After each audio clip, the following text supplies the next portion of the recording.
Hey everyone, and welcome to a deep dive that'll really get you thinking about the future. We're diving into the Zero Marginal Cost Society, and we've got Jeremy Rifkin's book right here.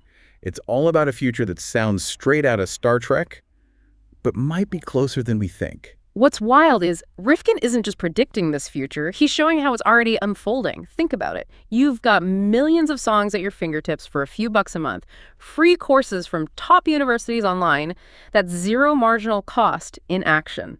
It's like the replicator on Star Trek is starting to materialize right before our eyes. But okay, let's break it down for anyone who hasn't beamed into this concept yet. What is zero marginal cost? Imagine you're a baker.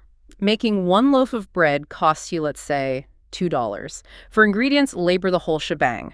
But making 2 loaves doesn't suddenly cost $4. That extra loaf is almost free in terms of production costs. Now scale that up to cars, healthcare, education. That's the radical idea Rifkin's exploring. So it's not that things literally become free, but the cost of producing more becomes so tiny it might as well be. And here's where Rifkin gets really provocative.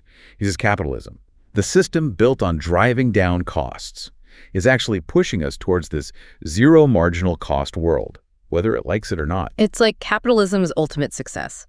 It's creating the conditions for its own transformation. Because if essential things become incredibly cheap to produce, the old rules of supply and demand go out the window. Hold on. I need to catch my breath. That's a huge idea. Yeah. So instead of scarcity driving competition, we move into a world of abundance where collaboration makes more sense. Precisely. And Rifkin points to 3 massive forces converging to make this happen. The Internet of Things, free energy, and the rise of the collaborative commons. Okay, the Internet of Things. That's basically everything being online. Yeah. Talking to each other, right? My fridge ordering groceries when I run low on milk, that kind of thing. Exactly. And that level of connectivity creates incredible efficiencies.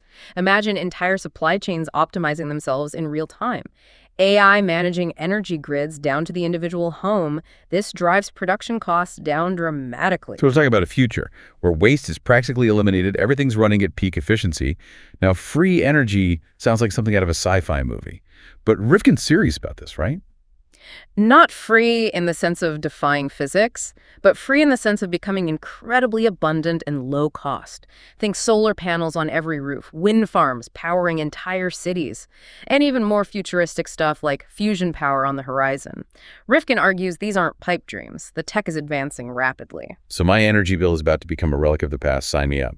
But what about this collaborative commons idea? Is that like everyone sharing their lawnmower on the internet? It's bigger than that.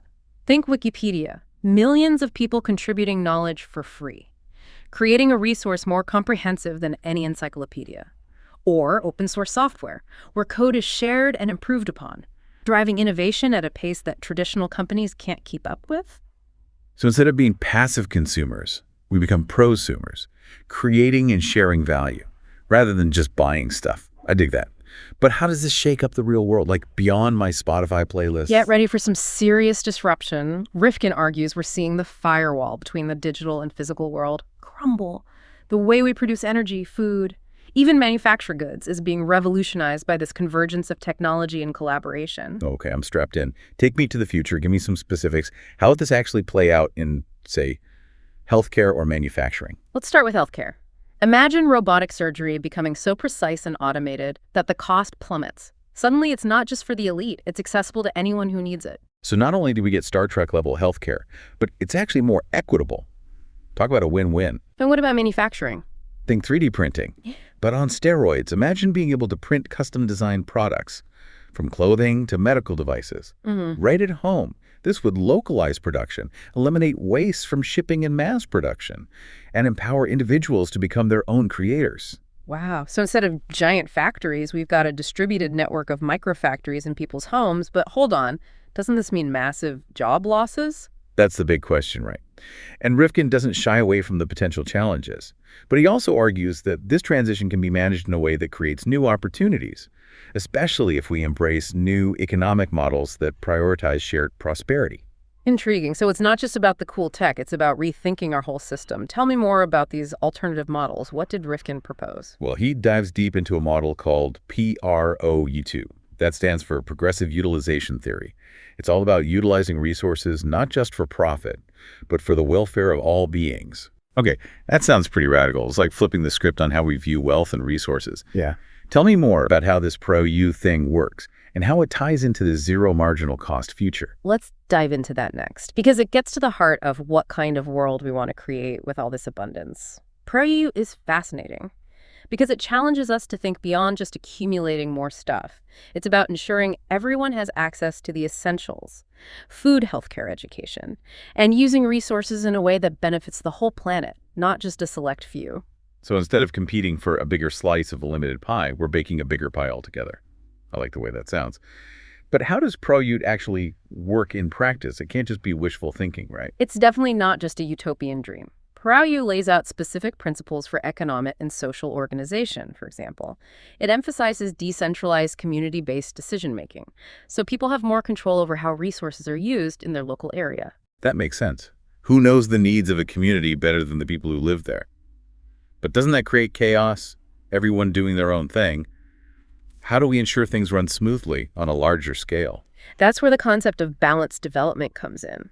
Prout recognizes the need for coordination and cooperation between communities and regions.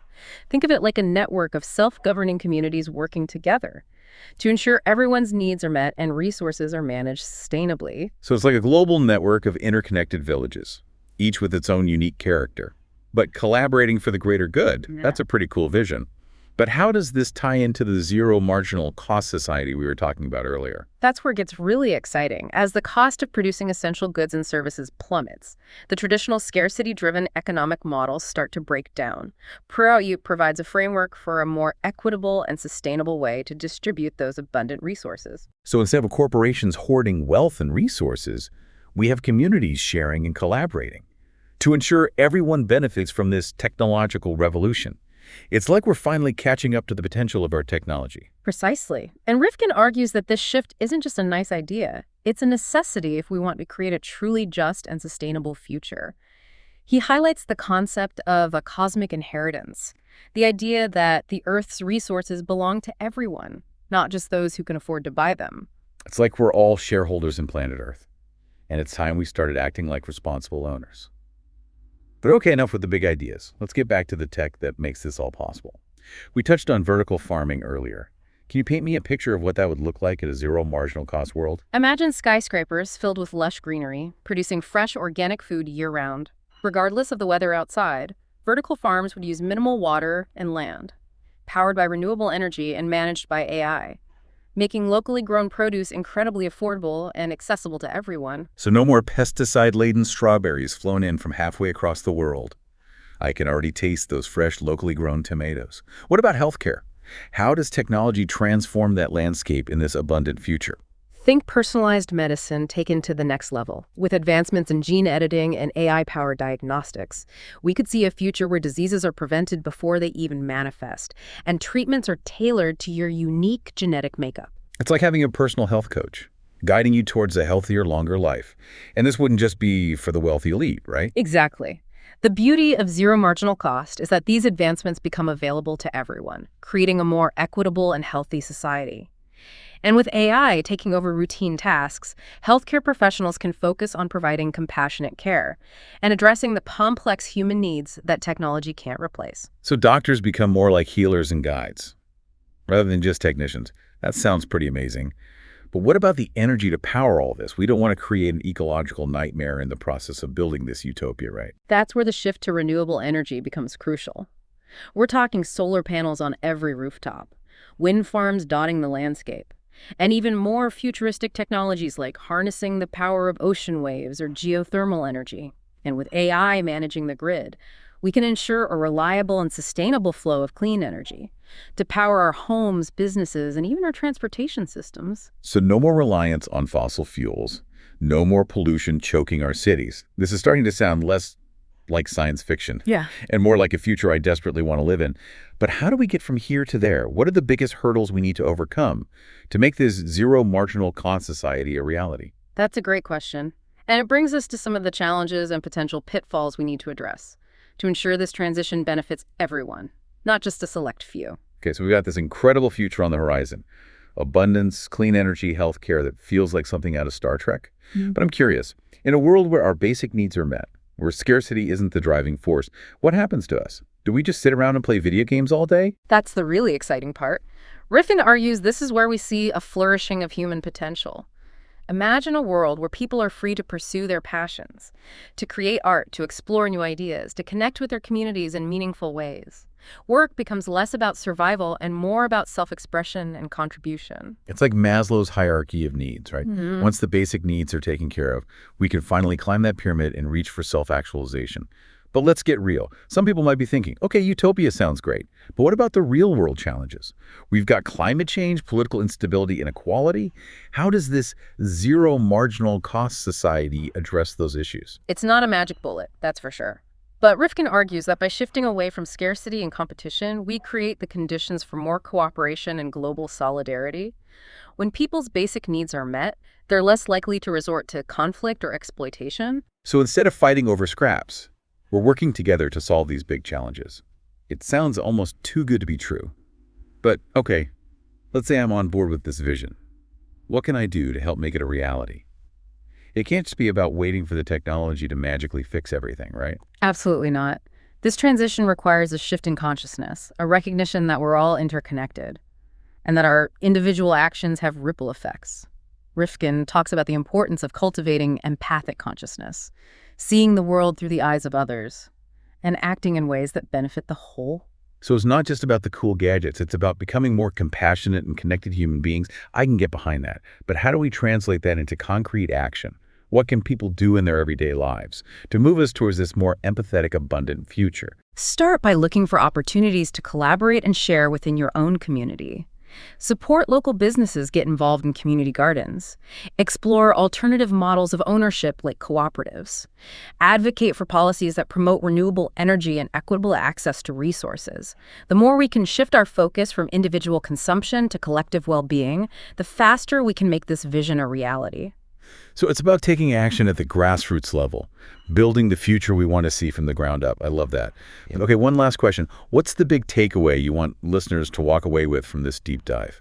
What's the one thing you hope they remember? The future isn't something that just happens to us. It's something we create together. By embracing the principles of collaboration, empathy, and sustainability, we have the power to build a world where everyone has the opportunity to thrive. Not just survive. It's a challenging but incredibly exciting journey. And it starts with each of us. That's a powerful message. And it leaves me feeling incredibly optimistic about the future. Thanks for taking us on this deep dive. It's been an incredible journey. The pleasure was all mine. And to all you listeners out there, thanks for joining us. We hope this conversation has sparked your imagination and inspired you to think differently about the possibilities that lie ahead. The future is in our hands. And together we can create a world that's not just technologically advanced, but also deeply human, compassionate, and abundant for all.